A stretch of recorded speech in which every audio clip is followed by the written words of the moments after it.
Hello everyone, कैसे हैं आप सभी। मैं हूं रूपाक्षी ठाकुर और स्वागत करती हूं आप सभी का हमारी लीगल डकलिंग्स विद अभी सर सीरीज में, sponsored by Abhimanyu just law academy. So friends, हम लोगों ने ये सीरीज क्यों लाई? जैसा कि आप सभी लोग जानते हैं, कोरोना का टाइम है, लॉकडाउन है, बाहर पढ़ने जा नहीं सकते, डिस्कस कर नहीं सकते फ्रेंड्स के साथ, कोचिंग क्लासेस में नहीं जा सकते हैं, तो अब करें क्या। इसीलिए हम लेकर आए ये सीरीज जिसमें क्वेश्चंस पूछेंगे आप लोग और आंसर देंगे हमारे लीगल एक्सपर्ट अभी सर।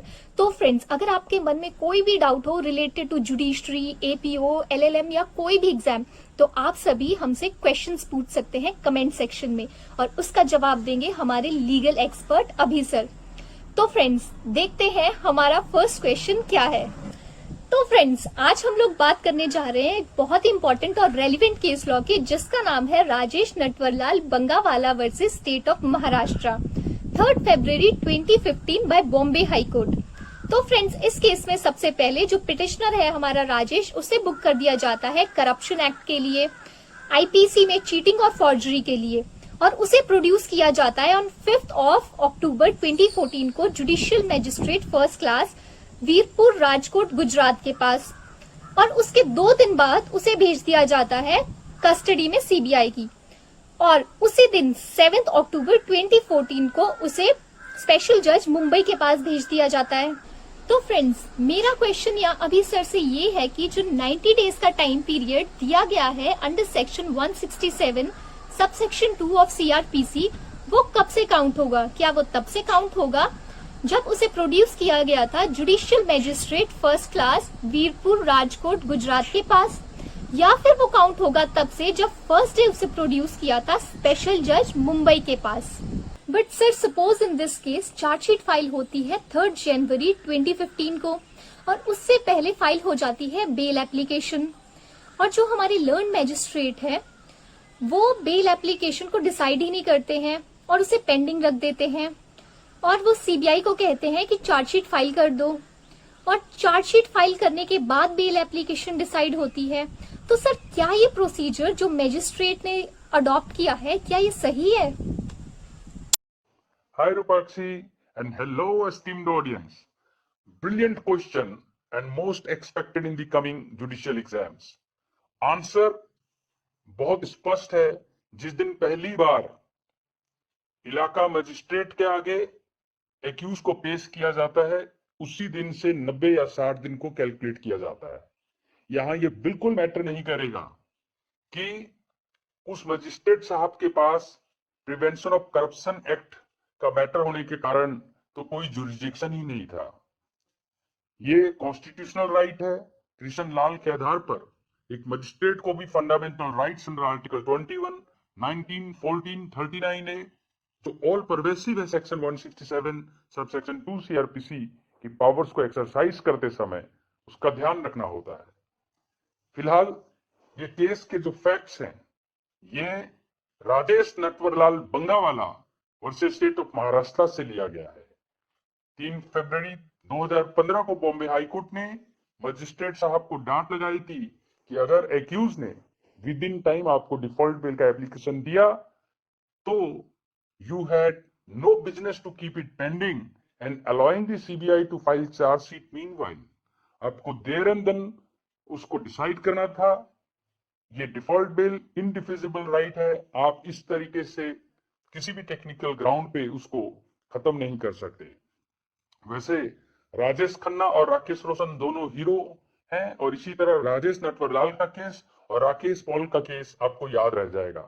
राकेश पॉल किस तरीके से 90 और 60 दिन को कैलकुलेट करना है, या कपिल वाधवान में ऑनरेबल सुप्रीम कोर्ट ने क्या बोला कि जब तक हम लार्जर बेंच डिसाइड नहीं करते तब तक आपको पहले दिन को इंक्लूड करना है या एक्सक्लूड। इसके लिए आप हमारे दूसरे वीडियो को जरूर देखें, लिंक आपको दे दिया गया है।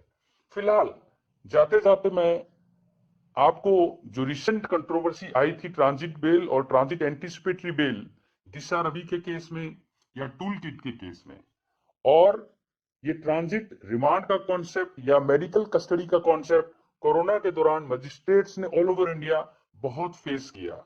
और रिसेंटली 370 की कंट्रोवर्सी, शाहीन बाग की कंट्रोवर्सी में देश में जो अप्रोर आया, इसमें हाउस अरेस्ट का कॉन्सेप्ट, लाइफ एंड लिबर्टी का कॉन्सेप्ट, अरिनेस की गाइडलाइंस, डी के बासु, जोगिंदर, राकेश पॉल, इन सब की क्लैरिटी बहुत इंपॉर्टेंट हो गई। मैं रूपाक्षी के इस बेहतरीन क्वेश्चन के गार में आपको कुछ क्वेश्चंस के आंसर देता जाऊं। मैं बारी बारी जो क्वेश्चंस पूछूंगा वो आपको साथ में इमेज दिखेगा और उसके आंसर्स भी मैं साथ साथ आपको दूंगा। पहला question, whether under section 167 in appropriate cases it will be open to courts to order house arrest? Answer, yes. 167 में कहीं लिखा नहीं है, लेकिन appropriate cases में आप हाउस अरेस्ट कर सकते हो। किसी को कोरोना है तो फिर अभी हाल ही में इलाहाबाद हाई कोर्ट ने कहा था, ये अकेला ग्राउंड है कि किसी को एप्रीहेंशन ऑफ डेथ है ड्यू टू कोरोना, तो इसमें उसको एंटिसिपेटरी बेल मिलना चाहिए। पर ये मामला ऑनरेबल सुप्रीम कोर्ट में पेंडिंग है और अभिपीडिया के अभी सर का ये ओपिनियन है कि इस तरह ओवर इमोशनल रिस्पॉन्स के आप गुरबख्श सिंह सिबिया और सिद्धार्थ महात्रे या सुशीला अग्रवाल की बात को फेल नहीं कर सकते। It may be one of the factor but can not be only factor. फिलहाल सेकंड क्वेश्चन, क्या superior courts including high court भी 167 की पावर एक्सरसाइज कर सकती है? वेरी इंटरेस्टिंग, क्योंकि वर्ड है 167 में मजिस्ट्रेट, मगर ऑनरेबल सुप्रीम कोर्ट ने गौतम नवलखा केस में कहा कि बिल्कुल कुछ कंडीशंस के साथ सुपीरियर कोर्ट्स भी 167 की पावर एक्सरसाइज कर सकती है। तीसरा, ये जो ब्रोकन पीरियड्स ऑफ कस्टडी होते हैं, can it be counted for the purpose of default bill? Answer, yes. इसके लिए एस काशी का लॉकडाउन का केस या फिर साबू का केरला हाईकोर्ट का केस बहुत इंपॉर्टेंट है, जो हमारे दूसरे वीडियोस में हमने ऑलरेडी समझाया हुआ है। फिलहाल, क्या ट्रांजिट रिमांड दिया जा सकता है पुलिस कस्टडी के दौरान? आंसर, बिल्कुल हाँ। पांचवा question, whether arrested person if detained during the period of investigation can count for the purpose of section 428? Answer, बिल्कुल हाँ। यानी कि अगर आपको जो पीरियड शुरू में 90 या 60 दिन काटना पड़ा है, लास्ट में अगर कन्विक्शन होती है, एक्विटल हो गया फिर तो कोई टेंशन नहीं, कन्विक्शन होती है तो 428 में सेट ऑफ किया जाएगा। लेकिन लेकिन लेकिन अरिनेस की गाइडलाइन आपको याद रहे, चेकलिस्ट जो 41 के 1 के बी के 2 में दिया गया है, मजिस्ट्रेट साहब एमएलसी के अलावा, मेडिको लीगल सर्टिफिकेट के अलावा चेकलिस्ट को जरूर देखें। अगर इन्वेस्टिगेटिंग ऑफिसर ने चेकलिस्ट तैयार नहीं किया, रीजन नहीं दिए, गिरफ्तार का सबूत उन्होंने क्यों नहीं किया, नोटिस ऑफ अपीयरेंस क्यों नहीं दिया, क्या रीजन था कि 7 साल से नीचे होने के बावजूद उन्होंने एक्यूज को अरेस्ट किया, तो मजिस्ट्रेट कोई भी गलती नहीं करेगा और वही के वही उसको छोड़ देगा, क्योंकि ये इलीगल डिटेंशन है और 167 का पर्पस इलीगल डिटेंशन को ऑथराइज करने का नहीं है। वैसे 167 का रिमांड एक मिसनोमर है, यहाँ पर ऑथराइजिंग द डिटेंशन होता है, क्योंकि एक सेकंड भी 24 घंटे से बियॉन्ड रखना मतलब आर्टिकल 22 की वायलेशन, 57, 70, 167 की वायलेशन, जो कि सेक्शन 220 इंडियन पिनल कोड में पुलिस वाले को जेल भिजवा सकता है। अरिनेस की गाइडलाइन ना फॉलो करने पर कंटेम्प्ट के अलावा डिपार्टमेंटल आईओ के खिलाफ तो खुलेगा ही खुलेगा, एक मजिस्ट्रेट साहब को भी डिपार्टमेंटल और एडमिनिस्ट्रेटिव साइड में एसीआर में एडवर्स फेस करना पड़ सकता है। संजय तंद्रा की जजमेंट में भी जज के कैरेक्टर को बिल से जोड़ते हुए एसीआर तक को लिंक किया गया। इसके लिए आप हमारे दूसरे वीडियोस को जरूर देखें। फिलहाल ये सारी बातें Gautam Navlakha versus national investigating agency, जिसको आमतौर पर सिविक सोसाइटी में और मीडिया में भीमे कोरेगांव केस होता के नाम से जाना जाता है। भीमे कोरेगांव केस क्या है ये जानना बहुत जरूरी है, पर इसके लिए आप अलग वीडियो देखें। 2021 के इस बेहतरीन जजमेंट गौतम नवलखा में जो 12/5/2021 को डिसाइड किया गया, प्रिवेंटिव डिटेंशन के साथ हाउस अरेस्ट को जोड़ा गया और कहा गया कि जो आर्टिकल 22 में प्रिवेंटिव डिटेंशन है वो भी तो फोर्स डिटेंशन है। और इसी तरह जिस तरह लॉकडाउन में सबको एक्सपीरियंस हो गया कि भाई एक तरीके से 144 बाहर लगा है या लॉकडाउन, आप ना चाह के भी घर नहीं छोड़ सकते, तो एक तरीके से ये भी नेचर के द्वारा फोर्स डिटेंशन है। लेकिन जब ये पुलिस के द्वारा या मजिस्ट्रेट साहब के द्वारा हो तो ये 167 में बकायदा काउंट होगा। वैसे अभिपीडिया का ये मानना है कि ये लॉकडाउन, ये कोरोना ब्लेसिंग इन डिस्गाइज है, वापस सनातन के वैल्यूज को फॉलो करने के लिए नेचर के द्वारा इस बुद्धा दिवस में, पूर्णिमा में आपको एक नेचर स्पॉन्सर्ड विपासना का मौका मिला है। जुडिशियल एग्जाम्स की आप तैयारी करें, ये इससे बेहतर टाइम नेचर आपको दे नहीं सकती थी। फिलहाल क्या क्या रेमेडी अवेलेबल है एक्यूज को अगर उसको 167 में रिमांड जो है दिया जाए। तो भाई अगर 167 में रिमांड दिया जाए और आपको लगता है ये गलत है, तो क्योंकि ये इंटरलोक्यूटरी ऑर्डर, आप रिवीजन तो फाइल नहीं कर सकते।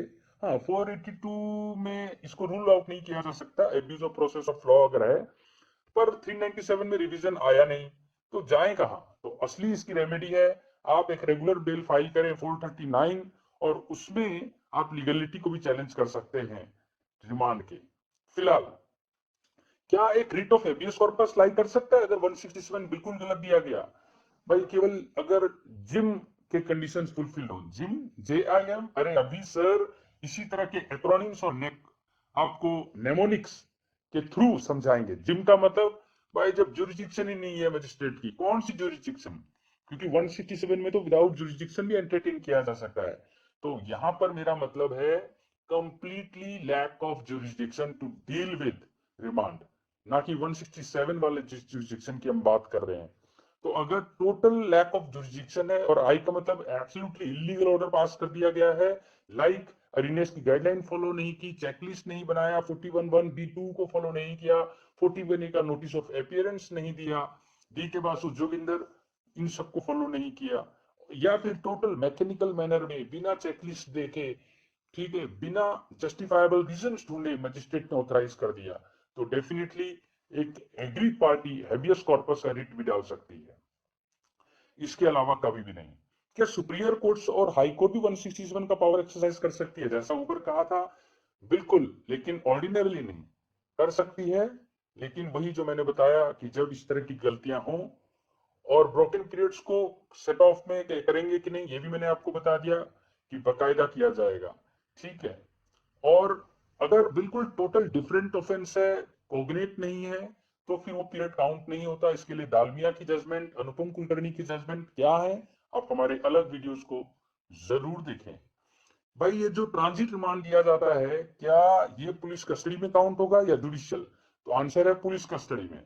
आप मद्रास से या दिल्ली से चंडीगढ़ में लेके आ रहे हो किसी को, लाइक हम टूल किट के फार्मर बिल के कंट्रोवर्सी को चले जाते हैं देखने, भाई वहां पर सिद्धू साहब दिल्ली लाल किला में क्राइम करते हैं, पंजाब में छिप जाते हैं, दिल्ली की पुलिस पंजाब जाती है, उनको पकड़ती है। वैसे इंटर स्टेट अरेस्ट में हमारी टोटल संदीप की जो जजमेंट है दिल्ली हाईकोर्ट की, बहुत बेहतरीन, उस वीडियो को जरूर देखें। फिलहाल दिल्ली की पुलिस पंजाब से जाके, पंजाब के मजिस्ट्रेट से जाके पहले ट्रांजिट रिमांड लेती है, फिर वहां से आप मेट्रोपॉलिटन दिल्ली के मजिस्ट्रेट के आगे आते हो और वहां पर आप पुलिस रिमांड लेते हो। लेकिन इस जजमेंट में ऑनरेबल सुप्रीम कोर्ट ने ये क्लैरिफाई किया कि ट्रांजिट रिमांड भी तो मैकेनिकल नहीं दिया जा सकता, जस्टिफाइबल ग्राउंड देखना पड़ता है। और भाई क्या पता दिल्ली पुलिस जिस समय बस में या ट्रेन में बैठे पंजाब से दिल्ली आने तक के लिए, उसी दौरान दीप सिद्धू बता दे कि मैंने झंडा कहां से पाया, खालिस्तान का, या फिर इंटरोगेशन वहीं से शुरू हो जाए। तो इसीलिए अगर ऐसे हालात हैं तो डेफिनेटली इसको भी आप पुलिस रिमांड मानेंगे, ताकि 90 डेज को आप वहां कैलकुलेट कर सकें। SIT से CBI के कस्टडी में चेंज हो गया तो दोनों पीरियड काउंट होगा, अगर कोई डिफरेंट ऑफेंस नहीं है और सेम ट्रांजेक्शन है, जैसा कि केरला हाईकोर्ट ने साबू के केस में क्लैरिफाई किया। तो ये सारी बातें जानना बहुत इंपॉर्टेंट है, क्योंकि लाइफ एंड लिबर्टी का सवाल है, और आजकल के टाइम में ये इतना कॉमन हो चुका है, कोरोना के दौरान या फिर समाज में जिस तरह का अनरेस्ट है इसके दौरान, लॉ एंड ऑर्डर में हम 62nd रैंक पे चल रहे हैं। लेकिन अगर हम इस तरीके से सेंसिटाइज्ड अप्रोच के साथ अभी सर की बातों को ध्यान रखते हुए अगर हमारी एस्टीम्ड ऑडियंस काम करेगी, तो हम काफी हद तक कॉन्स्टिट्यूशनल मोरालिटी को और उसके प्रिंसिपल्स को और क्रिमिनल लॉ की प्रैक्टिस को एक आर्टिकल 14, 21, 22, 39A और 19 के कॉन्सोनेंट्स में रखकर लोगों के रेपुटेशन, डिग्निटी को बचा सकेंगे। फिलहाल ये बता दूं कि इम्पैक्ट क्या होता है 428 का, कि ये जितना भी ट्रांजिट पीरियड है या फिर आपका जितना भी पुलिस कस्टडी है या जुडिशियल कस्टडी है, अगर आपके पर चार्ज लगता है, ट्रायल चलता है और कन्विक्शन होती है, तो ये सारा पीरियड सेट ऑफ होगा। ये बात ध्यान रखना। कोई इलीगल ऑर्डर पास कर दिया गया 167 में, तो इससे क्या फर्क पड़ेगा? भाई इलीगलिटी किसने की? इलीगलिटी की मजिस्ट्रेट ने, तो उसका नुकसान हम एक्यूज को नहीं दे सकते, और डिटेंशन को हमें फिर भी काउंट करना पड़ेगा। तो ये बहुत इंपॉर्टेंट है। पुलिस कस्टडी और जुडिशियल कस्टडी में क्या फर्क है, इसके लिए आप हमारे रिटन मटेरियल जो हम इसके साथ अटैच कर रहे हैं उसको देखें। ठीक है, लास्ट क्वेश्चन आते हैं कि whether house arrest of Gautam in this case as ordered by high court amounts to custody within the meaning of 167। तो यहाँ पर गौतम को ये बेनिफिट नहीं मिला था क्योंकि यहाँ कोई इंटरोगेशन नहीं हुआ था और हाउस अरेस्ट में फोर्स नहीं यूज किया गया था, प्रिवेंटिव डिटेंशन के रूप में नहीं किया गया था। यानी कि इंप्लाइड वे में सुप्रीम कोर्ट ने ये कहा कि अगर प्रिवेंटिव वे में किया गया तो हाउस अरेस्ट को भी 167 में काउंट करना पड़ेगा। ठीक है, आपके दिमाग में कुछ और भी चीजें आ सकती हैं कि क्या मजिस्ट्रेट जो है वो लीगलिटी ऑफ अरेस्ट या डिटेंशन को देख सकता है 167 की पावर एक्सरसाइज करते समय। तो ये मैंने आपको अरीनेस का जजमेंट देख के बताया कि बिल्कुल आपका ये ड्यूटी है, आप चेकलिस्ट को देखें 41 की पावर ठीक से एक्सरसाइज हुई है नहीं हुई है, उसके बाद ही करें, नहीं तो आपके खिलाफ डिपार्टमेंटल खुल सकता है। तो इस तरीके से मुझे लगता नहीं कि अब आपके दिमाग में कोई भी कंफ्यूजन रह गया होगा house arrest, transit remand, default bail और क्लबिंग ऑफ कस्टडीज को लेकर। धन्यवाद। अब रूपाक्षी के देखते हैं कि उसको कितना समझ आया और उसका रिस्पॉन्स क्या है। वाओ, थैंक यू अभी सर हमारे आंसर्स देने के लिए और हमेशा की तरह हमारे कॉन्सेप्ट्स क्लियर करने के लिए। तो फ्रेंड्स, देखा आप सभी लोगों ने कैसे अभी सर ने एक ही केस लॉ में कितने सारे केसेस हमें पढ़ा लिए, मेरे एक ही क्वेश्चंस में हमारे कितने सारे आंसर सॉल्व हो गए हैं।